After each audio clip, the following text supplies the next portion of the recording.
Bonjour, je suis présentement à Educatis à Paris et j'ai la chance de m'entretenir avec Jean-Marc Mériot, qui est directeur de la direction du numérique pour l'éducation.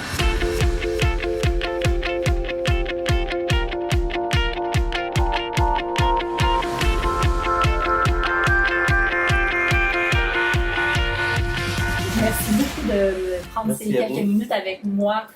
Pouvez-vous nous parler un petit peu du rôle de la DNE au niveau de l'éducation nationale? Qu'est-ce que c'est exactement?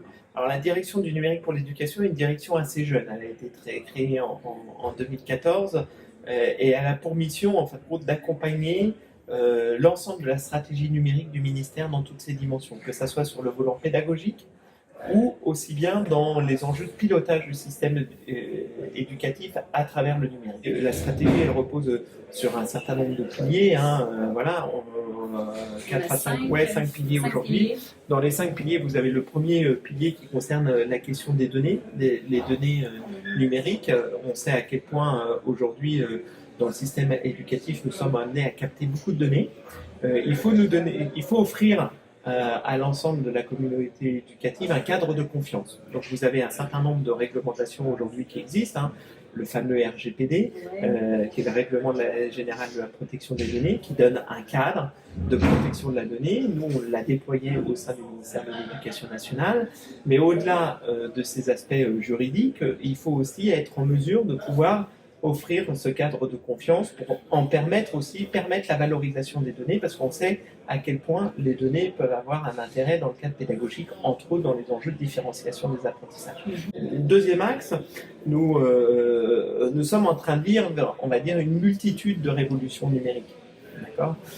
Dans cette multitude de révolutions numériques, vous avez plein de choses. Et donc nous, on est là aussi pour pouvoir, à travers un lien très fort avec le monde de la recherche, à pouvoir créer vraiment faire que ces outils puissent avoir un intérêt dans le cadre pédagogique. Dans le troisième pilier, on est là sur la compétence numérique des élèves. Dans ce cadre-là, on a été aussi amené à pouvoir définir un référentiel de compétences, des compétences numériques des élèves, au point de vue européen, que nous avons porté. On est assez leader sur le sujet.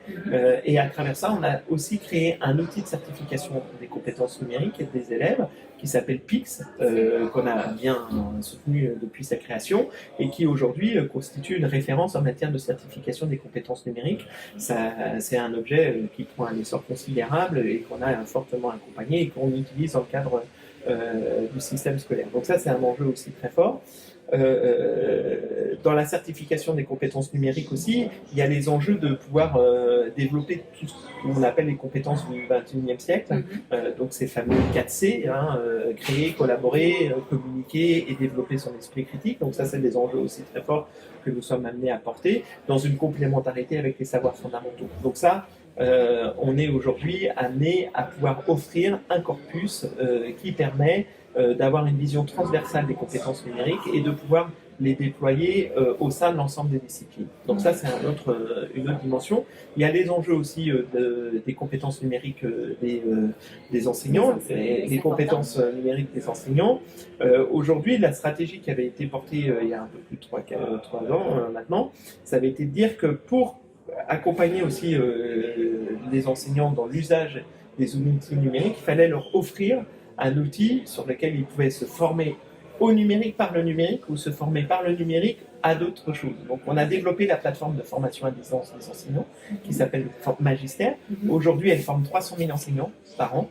D'accord. Donc ça constitue là aussi en matière de plateformes de formation à distance une vraie référence, parce qu'il n'y a pas beaucoup de plateformes au monde qui sont amenées à gérer aujourd'hui la formation de 300 000 enseignants. On a 800 000 enseignants en France. Donc voilà, on a encore de la marge pour faire que ça soit un outil totalement généralisable. Mais réellement, aujourd'hui, ça a un champ d'impact absolument énorme. Cinquième pilier, c'est comment on est amené aussi dans cet écosystème. On a un écosystème assez compliqué en France au niveau éducatif, puisque vous avez le ministère, mais c'est un ministère qui est très fortement déconcentré, avec des académies, une relation collectivité très très forte, puisque les collectivités territoriales sont amenées à jouer un rôle centrale dans le déploiement, en particulier du numérique pour l'éducation. Et donc, dans ce contexte-là, on est amené à accompagner les collectivités territoriales dans ce cadre, dans ce développement autour du numérique. Ça peut prendre plusieurs formes. L'autre enjeu, c'est la relation aux parents aussi. Oui, oui. Et donc, cette question de pouvoir offrir des outils qui facilitent la relation aux parents, c'est aussi une dimension très importante et très structurante. Donc on a des enjeux de modernisation aussi, on a des enjeux de dématérialisation de l'ensemble des démarches. Voilà, pour simplifier, on a des enjeux autour des questions d'école inclusive pour permettre de faciliter aussi aux parents toutes les démarches administratives quand vous êtes amené à être confronté à cet enjeu de l'école inclusive. Voilà, donc c'est tout ça qu'on est amené à porter aussi. Et puis vous avez l'écosystème aussi des techs. Voilà, comment là aussi on est amené à pouvoir accompagner les partenaires extérieurs, tous les acteurs qu'on pourrait qualifier de plus industriels, on va dire, et de créer le maximum de partenariats avec eux. Et donc, on est amené aussi à accompagner la structuration de ces filières autour du numérique pour l'éducation.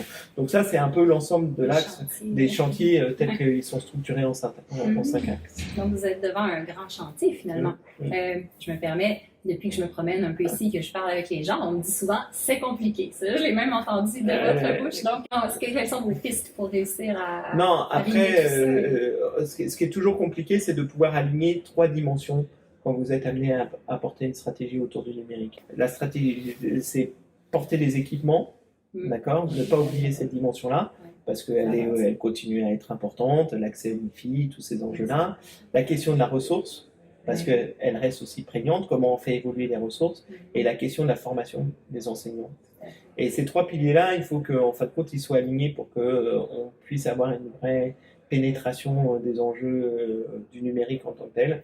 L'autre enjeu, c'est de réussir au maximum à faire que ces 3 axes-là se rencontrent et que ça puisse créer justement des dynamiques qui soient suffisamment fortes pour pouvoir venir transformer les pratiques, le pilotage du système éducatif. Et vous, dans le fond, avant d'être à cette direction-là, vous étiez chez Canopé. Oui. Avant ça, vous avez même été à TF5. Oui, à France 5. France 5. Voilà. Je me démêle dans les ça. Mais est-ce que vous pensez que cette expérience-là que vous avez eue vous amène possiblement à avoir une vision différente? Dans le fond, on est venu vous chercher un petit peu pour ce profil-là. Oui. J'ai eu plusieurs expériences professionnelles. Je pense qu'en fin de compte, il y a 2 dimensions, parce qu'en ayant travaillé pendant pratiquement 15 ans au sein de France Télévisions, et en particulier sur tout le champ éducatif, qui était la télévision éducative France 5, la dimension éducative était fortement présente, mais je pense que médiatisation, tous ces enjeux-là. Ouais. Mais je pense qu'il y a aussi une autre dimension quand vous êtes amené à travailler au cœur même d'une chaîne de télévision. Vous avez toujours le respect de qui regarde la télévision. Vous voyez, donc ce qu'on appelle aujourd'hui l'utilisateur, l'usager et l'utilisateur final. Et cette expérience utilisateur, quand vous êtes amené à créer des contenus, c'est quelque chose que vous percevez très très fortement. D'accord ? Parce que vous vous mettez toujours dans la posture de qu'est-ce que va regarder la personne. D'accord ? Et cette approche d'expérience utilisateur, elle est absolument fondamentale dans le cadre de la révolution et des révolutions numériques telles que nous les vivons aujourd'hui. Voilà. Donc je pense que ça, c'est ce qu'on... Moi, j'ai un profil dans cet environnement numérique qui est lié aux usages. Je suis quelqu'un qui intègre pleinement la question des usages et qui se pose avant tout cette question-là. Donc ça, c'est drôlement pertinent pour une telle direction. Je vous remercie énormément. J'ai un petit cadeau pour vous en terminant directement du Québec. C'est des bonbons au sirop d'érable. Merci beaucoup. Très délicieux. Ouais, donc, grand merci, merci M. Herriot. Merci.